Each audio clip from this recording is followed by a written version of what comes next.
Amoebic മസ്തിഷ്ക ജ്വരത്തിനുള്ള മിൽറ്റിഫോസിൻ എന്ന മരുന്ന് കേരളത്തിൽ എത്തിച്ചത് ആരോഗ്യമന്ത്രി വീണ ജോർജ്. മിൽറ്റിഫോസിൻ രാജ്യത്ത് വളരെ ലഭ്യത കുറവുള്ള ഒരു മരുന്നാണ്. കേരളത്തിൽ അമീബിക് മസ്തിഷ്ക ജ്വരം റിപ്പോർട്ട് ചെയ്ത സാഹചര്യത്തിലാണ് മരുന്ന് എത്തിച്ചതെന്നും ആരോഗ്യമന്ത്രി അറിയിച്ചു.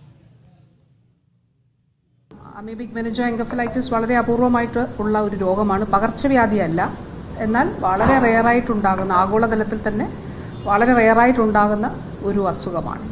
ഇപ്പോൾ കേരളത്തിൽ എൻകഫലൈറ്റിസ് മസ്തിഷ്ക ജ്വരം വരുമ്പോൾ കേരളത്തിൻ്റെ ഒരു സമീപകാലത്തെ ആരോഗ്യ ചരിത്രത്തിലെ എല്ലാ എൻകഫലൈറ്റിസും ഏതാണ് എന്നുള്ളത് പരിശോധിച്ച് കണ്ടുപിടിക്കുന്ന ഒരു രീതിയാണ് കേരളത്തിലുള്ളത്. അപ്പോൾ സമീപകാലത്ത് അമീബിക് മെനിഞ്ചോഎൻകഫലൈറ്റിസുമായി ബന്ധപ്പെട്ട് ചില കേസുകൾ റിപ്പോർട്ട് ചെയ്യപ്പെട്ട സാഹചര്യത്തിൽ അതിനു വേണ്ടിയിട്ടുള്ള മരുന്ന് രാജ്യത്ത് അതിൻ്റെ അവൈലബിലിറ്റി വളരെ വളരെ വളരെ കുറവാണ്. അപ്പോൾ ആ ഒരു സാഹചര്യത്തിൽ നമുക്കിങ്ങനെ കേസസ് ഉള്ള സാഹചര്യത്തിൽ കൂടിയാണ് ഈ ഒരു മരുന്ന് ഇപ്പോൾ നമുക്ക് ആരോഗ്യ വകുപ്പിന് ഈ ഗ്രൂപ്പ് നമുക്ക് നൽകിയിരിക്കുന്നത്.